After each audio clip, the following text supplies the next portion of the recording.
Hello, everyone. Thank you all for joining us today for our From Data to Action, a practical guide to interpreting and utilizing third-party risk management program metrics webinar.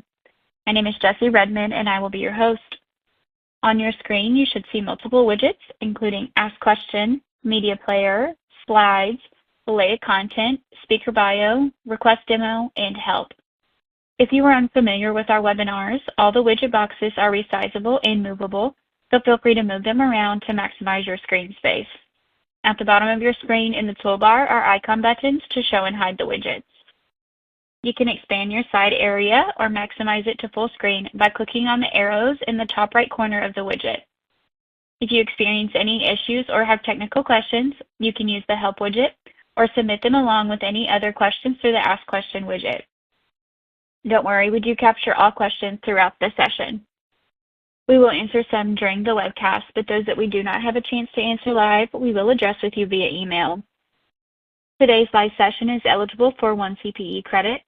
If you wish to receive this credit, please remember to be logged in individually with your own credentials, answer all 3 polling questions that appear on your screen during the presentation, be in attendance for the entire live 1-hour session, and complete the follow-up survey.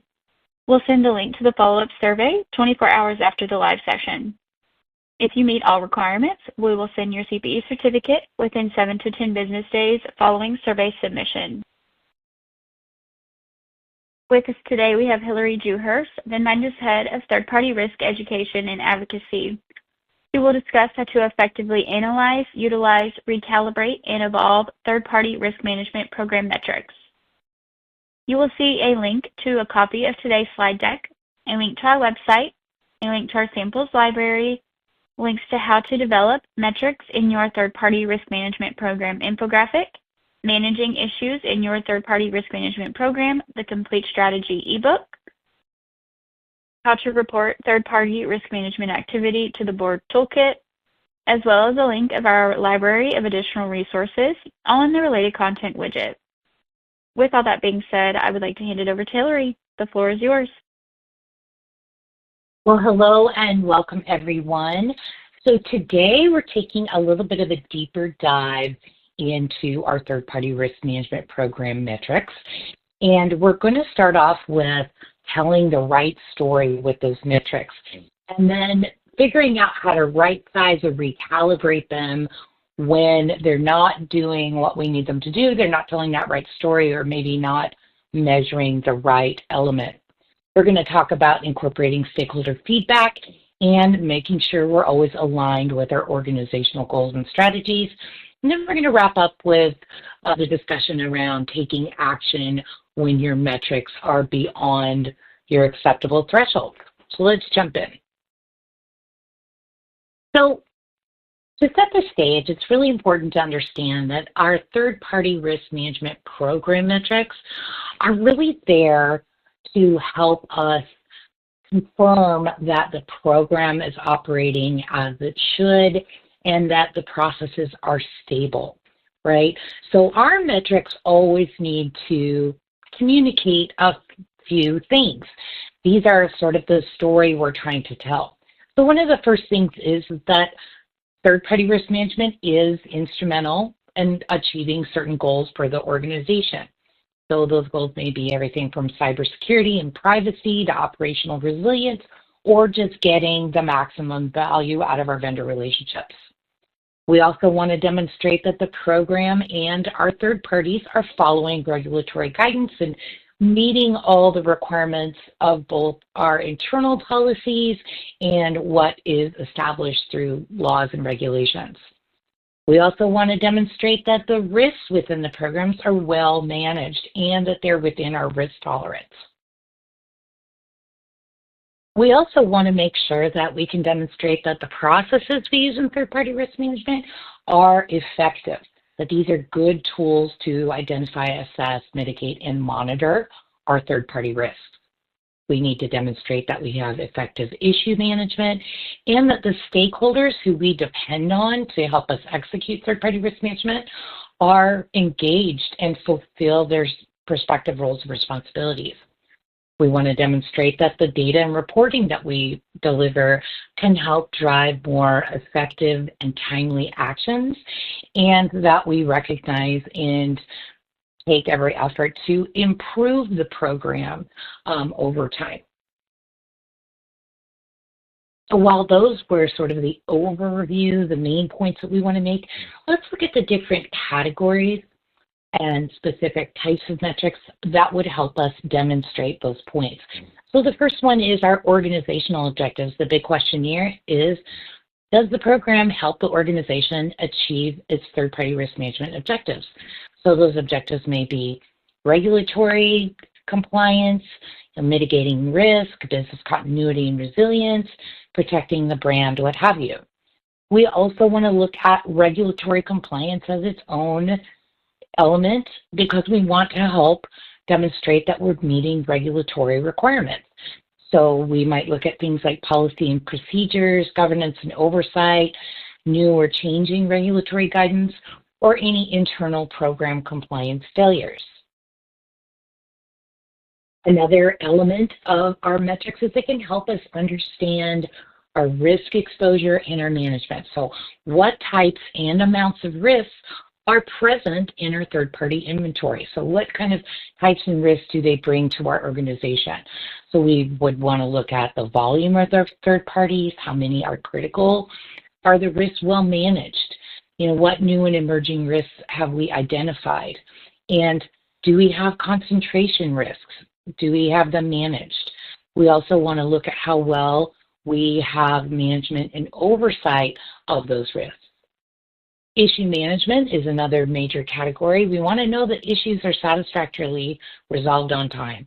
That means that they're documented, tracked, and reported, that they're classified by severity, that anything that is resulted from a critical vendor issue is reported to the board, and that we have good processes to not only establish remediation plans, but get the results of those plans, the actions, reviewed and approved by qualified SMEs.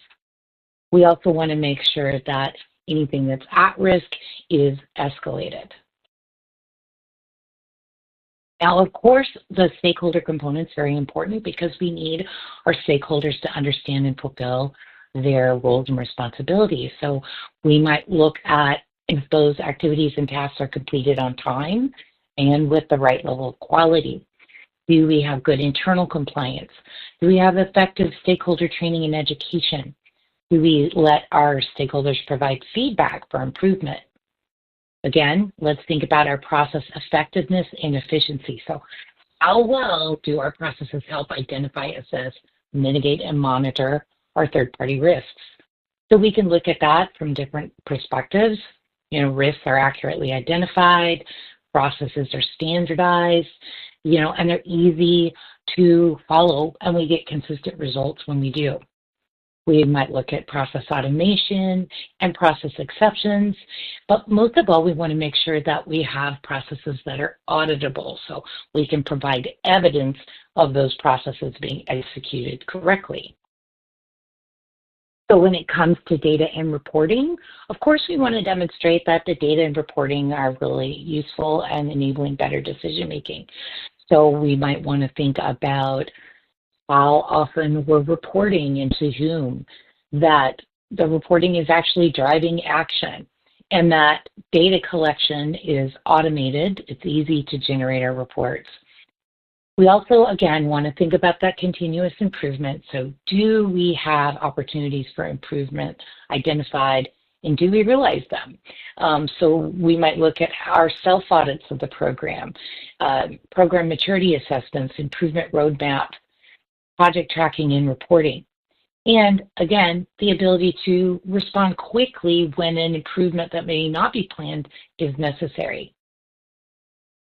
So if you've already established some metrics, maybe you've had them going for a while, or you're developing them and they're not really feeling quite right, it might be time to rethink and redraw those metrics.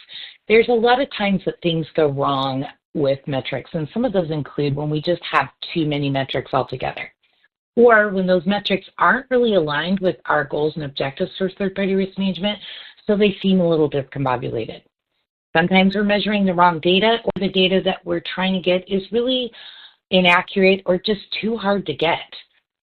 A biggie is no targets or thresholds. So we're just presenting a number without any context. And so it sort of becomes an issue of, so what? It's just a number. The types of indicators you're using and failure to incorporate stakeholder feedback can also be issues. So we're going to dive into this, but before we do that, it's time for a poll question. Jessie? And this brings us to the first poll question of the day. You should see the poll question now in the slides area. If you have any issues, please feel free to send us a message using the Ask Question widget, and we'll be happy to assist.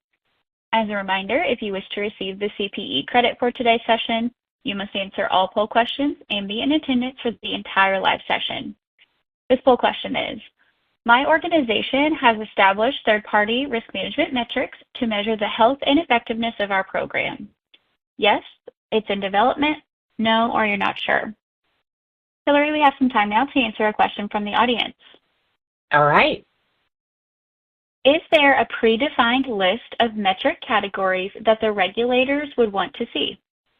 This is a good question, and it's one that gets asked every once in a while. But the guidance I like to provide is, while there is no defined set of metrics, what they do say is they want metrics to measure the health and effectiveness of the program.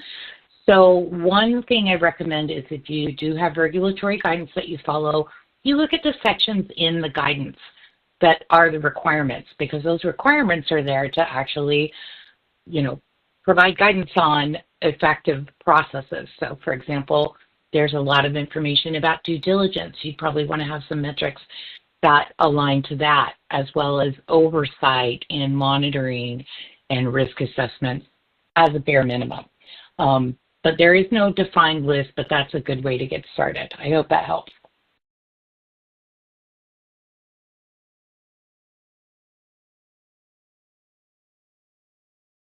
Thanks everyone for answering that poll question. Here are the results. You may have noticed reactions such as a thumbs up or heart coming across the screen. If you find this feature distracting, you can turn it off by clicking the 4 arrows in the top right-hand corner of the slides widget, which will expand the slides to full screen and no longer show the reactions. Before moving on, in the related content widget, you will find how to develop metrics in your third-party risk management program infographic. And with that, I'll hand it back to Hillary to continue with the presentation. All right, so let's start with the first issue. Sometimes it's just about having too many metrics. So every organization is different. However many you need to tell the story is up to you. But remember that when there's too many, that information is not necessarily better. So more data does not equate to better information. And it can start being a distraction from what you're actually trying to say. If you have metrics that aren't actionable, right, or that they're only providing data, but there's no way to improve them or change them, that isn't always going to help us tell a compelling and comprehensible story. And those metrics that require just too much explanation or too much context, or they have way too many sources of data, those should probably be avoided as well. All right, so let's get into some strategies for actually right-sizing and recalibrating those metrics. And the very first one here is going to align to your objectives. You really need to think about why your organization has third-party risk management in the first place. And you need to write it down if you haven't already. You need to make sure that every metric that you are using and reporting on aligns to at least one of those objectives. Some of them can align to more than one. That's great. But if you have some that really aren't, just make a note of them, because we might want to consider removing them. So we're going to use lots of examples today, and in this example, we've done exactly that.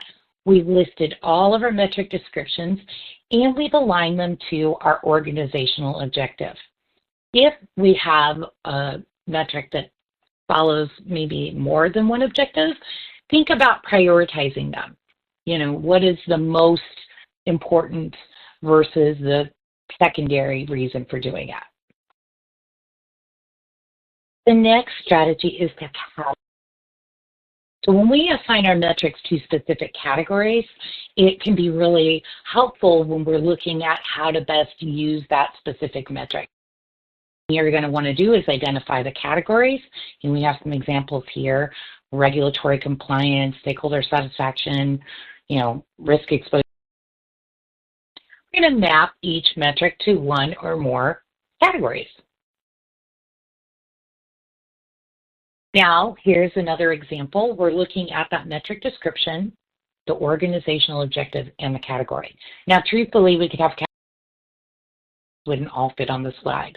But if you look at the first one here, it's contracts that are reviewed for required terms. Is helping us mitigate vendor risk, right? We want to take care of as much of that in the contract. And that review really a process. So we're thinking about that in terms of process effectiveness or efficiency. Scooting down here, we can think about due diligence completed before contract execution. Again, to mitigate vendor risk, and that due diligence being completed before contract execution, we must have some sort of checkpoint in there. Process effectiveness or efficiency.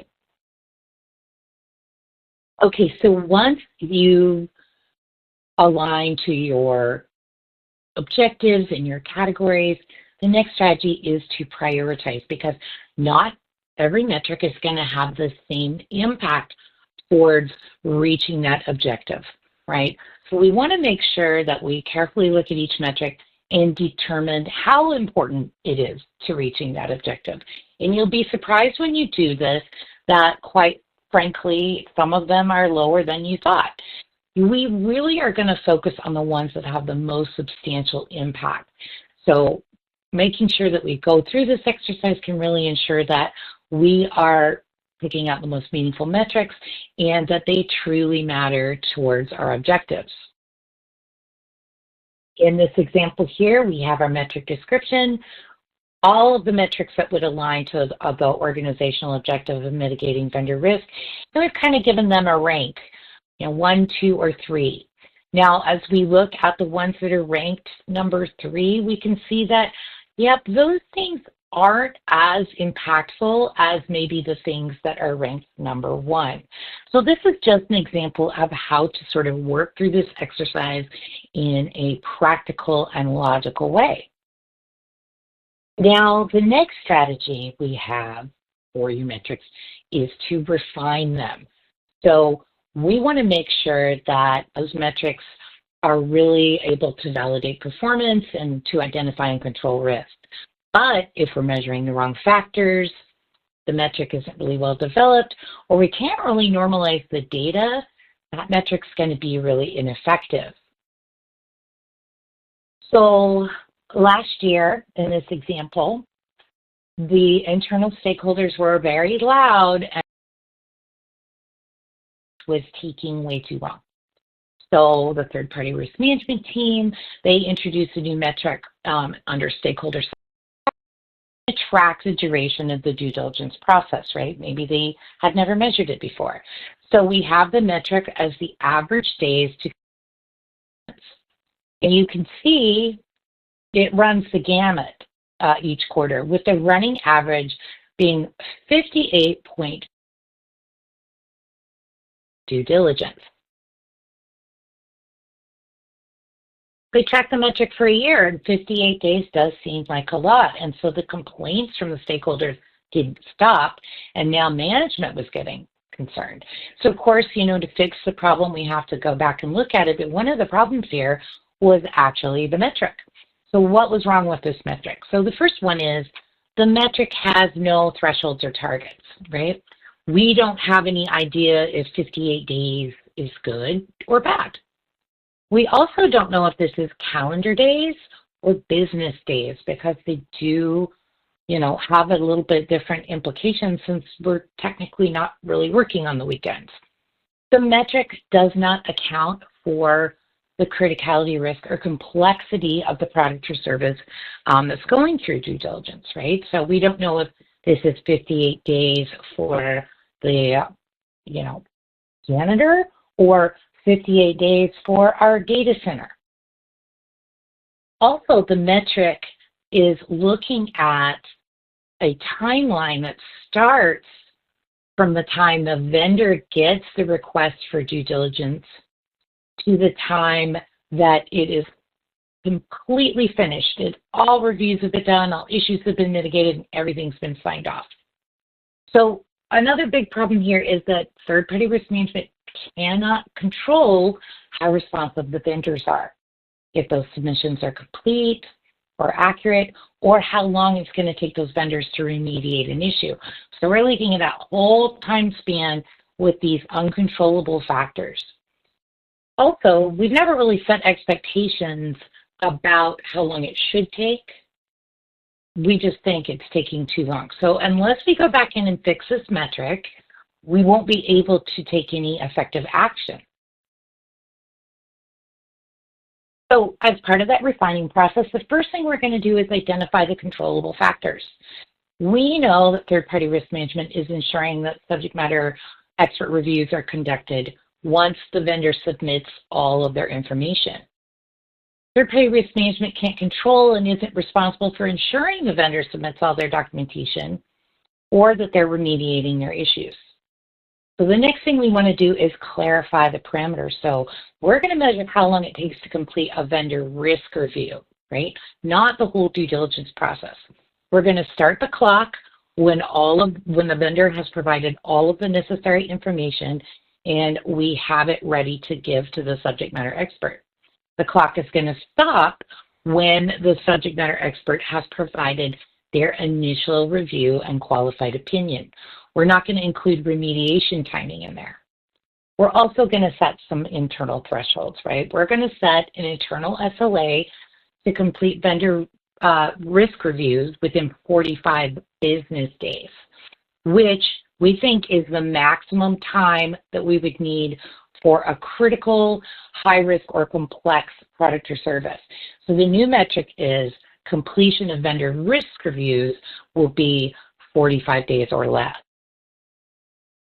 So now that we have established a new refined metric and we have communicated what it's about, we can really measure this more effectively. So with the new metric, it has to be under 45 business days. We look across the year. We see the running average is 35, which is well under the SLA. So we can now see that third-party risk has performed as they're supposed to, and that the process is relatively stable. Now, by refining this metric, we also had something else happen that was really good. We were able to help vendor owners understand their responsibility in the process to ensure that their vendors are responsive. So, hey, we're not going to start the clock until this happens. And that delays happen when this vendor information is incomplete or missing. So refining this adds benefits all around. All right, another strategy that we can use is to consolidate metrics, because truthfully, some metrics are most meaningful when they give us the big picture view. So it also can help really simplify our reporting because we're not looking at 37 different metrics. Maybe we can compress 4 or 5 into a single metric. But in order to do this effectively, it really requires you to consider and weigh each metric to ensure that your combined value or your combined metric is accurately represented. So in this example, we're looking to consolidate some metrics to help us understand where we are with regulatory compliance. And in order to do this, we have to take each metric and we have to assign a weight that reflects the impact in achieving that goal. So the ones that are most impactful have the highest weight, and the total for all weights should equal 100. So here we have the example that risk-based due diligence is weighted pretty heavily at 20%, where the policy review is weighted at 2. We also want to make sure that we have those targets or thresholds so that we can weight them properly when we are measuring the metric in the future. So just for an example, the evidence of ongoing monitoring, we want to have that 95% of the time that has a weight of 8, that issues are remediated on time. 98% of the time has a weight of 10. And you can see through the list, but again, we have a target for everything and everything adds up to 100. Okay, so now that we've included our target, we have our weight, we can start listing our actual performance against that target and then calculate it by the weighting. This allows us to get actual weighted scores for each metric that combine into a consolidated regulatory compliance score. So in the first quarter, you can see that with the weighted calculation, it's probably about an 88% score, as opposed to the second quarter where it was 90%. So we could, in fact, just say, here's our regulatory compliance metric. It's one metric. If people want to dive into it, we certainly have that available, but this allows us to put a lot of sort of disparate things together for a big picture item. All right, so our next strategy is to convert. So what do we mean by convert? Well, some metrics are going to just work better as either a KPI, which helps us look at performance, versus a KRI, which is going to help us identify risk. So let's look at the following example. So if our metric is vendor risk reassessments and reviews are completed on time. When we use this as a KPI and we look at that data that's going backwards, right, something that's already happened, we can see that if the program is meeting its internal SLAs and if we're meeting the target, right? As long as the performance is considered satisfactory, we're probably not going to take a lot of action there. But meeting the internal SLA is not really the reason that we perform risk reassessments, right? And that's not the reason that we want them to be on time. So the real reason that vendor risk reassessments and reviews take place on time is so that we can, one, make sure there are not new and emerging risks, that we can confirm that the existing controls are still valid, right?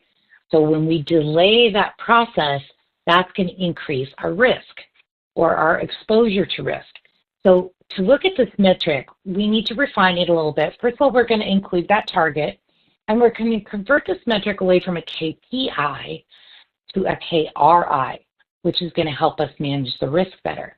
So the new metric is going to be less than 5% of vendor risk reassessments for critical and high-risk vendors or are at risk or past due, right? So that means that that is the maximum amount of risk re-reviews that can be late before we have to take some definitive action. So that's because, again, KRIs are leading indicators. That means they're going to help us predict or alert us to risks before they worsen or take place. So in this case, even a slight uptick from that target would tell us we have to take some action to prevent broadening our risk exposure or the potential impacts of that risk. Okay, so this next strategy to specify the what, why, and how can be really useful if you've made all your lists, your categories, you're trying to assemble a comprehensive list of metrics, but you're still not exactly sure what is the best way to use them or their purpose. I like to call this method the when in doubt, write it out method. So let's look at an example. So the first thing we're going to identify is the what. What's the data point that we're going to measure? In this example, we're going to look at the number of vendor engagements where due diligence has been completed before we've executed the contract. Now we're going to talk about the why. So what is the rationale for the metric and its specific relationship to that third-party risk management objective? So in this example, we complete due diligence before contract execution to ensure that we've identified any issues and that they're properly remediated before we get into that business relationship and potentially lose our leverage to get them fixed. It also ensures that the organization isn't taking on any additional or unnecessary risk, and it supports the objective of mitigating vendor risk, right? So now we're going to think about how we're going to do that. So what is the data we're going to access and the method of measurement? So in this example, we're going to look in our third-party risk management system, and we're going to look at the date of due diligence completion and approval. Then we're going to go to the contract management system, if it's in a different system. We're going to look at the date of the executed contract. We're going to look at the number of engagements and identify the percentage of total engagements where they met the specific requirement. So we've thought about the what, why it's important, and how we're going to measure it. This can be really, really useful when you're looking at maybe two metrics that kind of tell the same story. It can help you identify which one is more impactful or easier to report, etc. So, gone through quite a bit already. I think it's time to take another break for a poll question. Jessie? Our second poll question of the day is, we use both key performance and risk indicators in our third-party risk management program metrics. Yes, no, we don't have metrics, or you are not sure. Hillary, here's another question from the audience that we could go ahead and answer. Let's do it. Right. For consolidated metrics, do we also report on the individual metrics that are used? So it's important to keep in mind that the reason we're using consolidated metrics is to sort of reduce the amount of metrics that we're fully reporting on. And that's really more about that dashboard or kind of like the overview. You can certainly report on them if you have space, but the purpose of consolidating a metric is to provide a more comprehensive view. So it's not absolutely necessary. I do recommend tracking those metrics because it can help you identify specific areas where you are having concerns or gaps or issues. So I hope that helps.